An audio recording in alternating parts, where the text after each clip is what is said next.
Hello students, welcome to my channel all is well in board exams.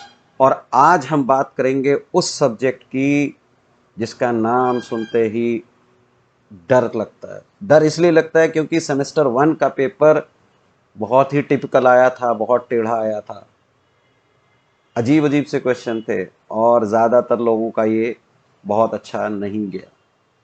मैं बात कर रहा हूँ बच्चों फिज़िक्स की। फिज़िक्स,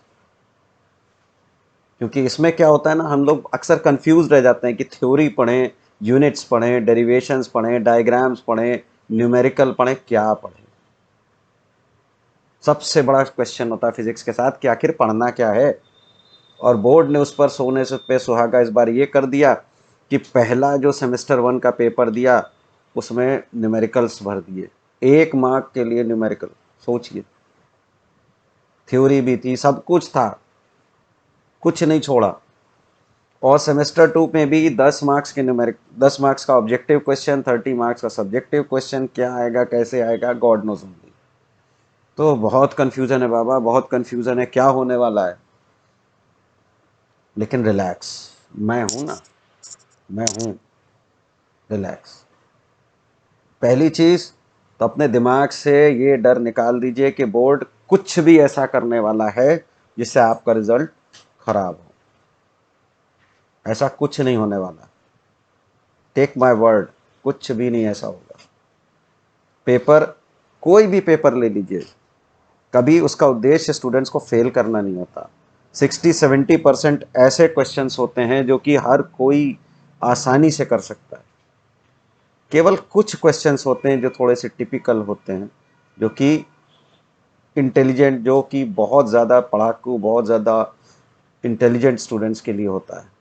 नॉर्मल बच्चों के लिए 70-80% क्वेश्चंस होते हैं जिनको आप थोड़ी स्टडी करके, थोड़ी डीप स्टडी करके, किताबों में से चीज़ें याद करके आप आसानी से कर सकते हैं। फिज़िक्स में देखिए, आपका जो इस बार का नंबर 1 जो सबसे प्राइम चैप्टर होने वाला है वो होगा करंट इलेक्ट्रिसिटी। क्योंकि उसमें सब कुछ पढ़ने वाला है, कुछ मत छोड़िए। उसमें डेफिनेशंस जितनी भी हैं, पोटेंशियल डिफरेंस क्या होता है, what is potential, what is resistance, what is voltage, current क्या होता है, ओम्स लॉ क्या है, everything everything you need to study. You cannot afford to leave any topic untouched. क्योंकि 2 से 3 ऑब्जेक्टिव इस पे आएंगे। एक फुल क्वेश्चन 10 मार्क्स का सेक्शन बी में इलेक्ट्रिसिटी पे आएगा, बिल्कुल तय समझिए इस चीज को। हो सकता है एक से ज्यादा क्वेश्चन भी आ जाए, फुल क्वेश्चन। क्योंकि इसके पार्ट्स बहुत सारे हैं। इसमें एक करंट इलेक्ट्रिसिटी वाला है जिसमें ओम्स लॉ है, रेजिस्टेंस सीरीज में होना चाहिए, पैरेलल में होना चाहिए, बिल्कुल। और रेजिस्टेंस से भी ज़्यादा आप क्या सीखिए कि यदि सीरीज या पैरेलल में कनेक्शन है तो वोल्टेज और करंट कैसे डिस्ट्रीब्यूट होता है। पैरेलल में क्या होता है, करंट डिवाइड होता है, वोल्टेज सभी रेजिस्टेंस में सेम जाएगा। और सीरीज में क्या होता है, करंट सब में सेम जाता है मगर वोल्टेज डिवाइड हो जाता है।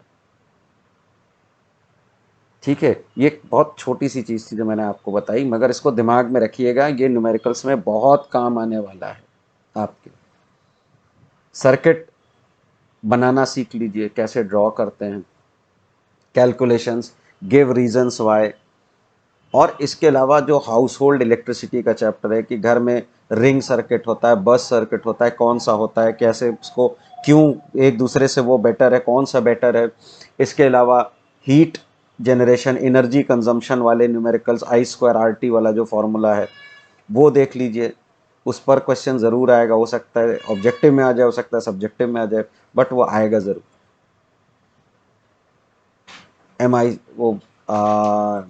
MIC क्या होता है, minimum integrated circuit breaker, MCB जिसे कहते हैं, वो क्या चीज़ है। तो ये सब इस तरीके की चीज़ें ज़रूर पढ़ के जाएगा। Electricity chapter you can not afford to leave out anything. अच्छे से पढ़िए। दूसरा जो एक इम्पॉर्टेंट चैप्टर आता है जो कि कठिन है, वो है मैग्नेटिज्म या इलेक्ट्रोमैग्नेटिज्म जिसे कहते हैं। क्यों, क्योंकि इसके में अलग अलग तरीके के सर्किट, सोलेनॉइड है, इसके अलावा AC motor, DC motor, generator, transformers, ये सब पढ़ने आपको। तो उसमें काफ़ी सारी चीज़ें हैं, मगर अगर वो चैप्टर आपको समझ में आ गया तो यकीन मानिए उस पर एक लॉन्ग आंसर ज़रूर आएगा। सेक्शन बी में एक क्वेश्चन ज़रूर आता है, हमेशा आया है। आप 10 ईयर्स उठा के देख लीजिए, किसी भी साल में इलेक्ट्रोमैग्नेटिज्म के बिना पेपर बना ही नहीं।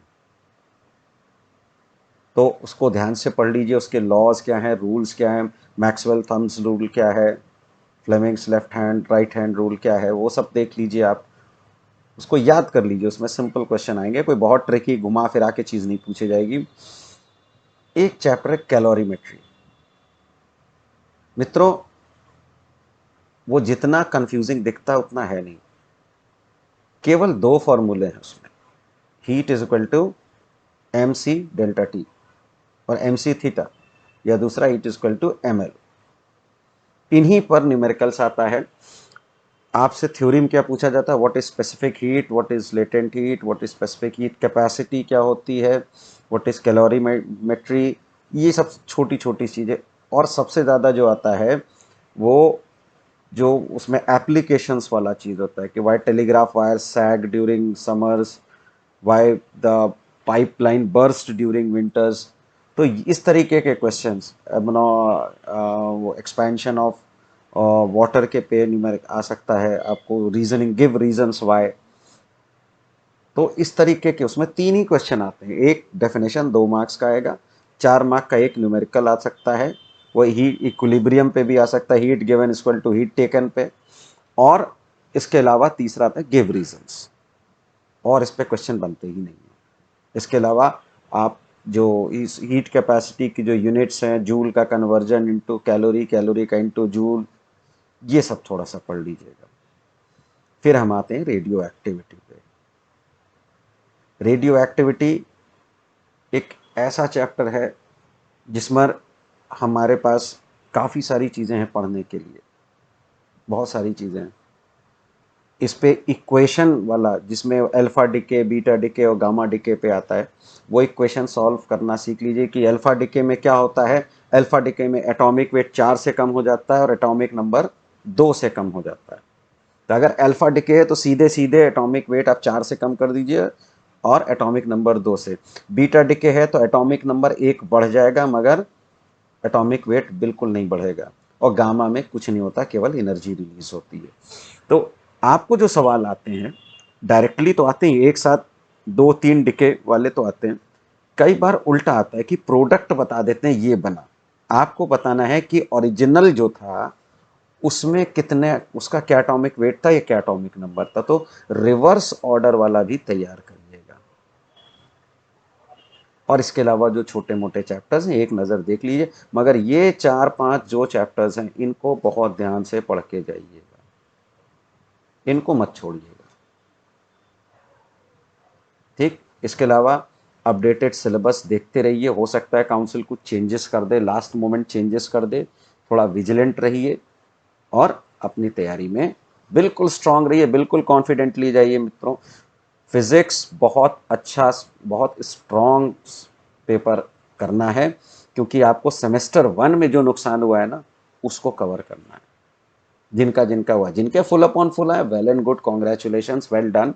मगर जिनको सेमेस्टर 1 में नुकसान हुआ है, सेमेस्टर 2 आपको एक गोल्डन मौका देगा उसको कवर अप करने का।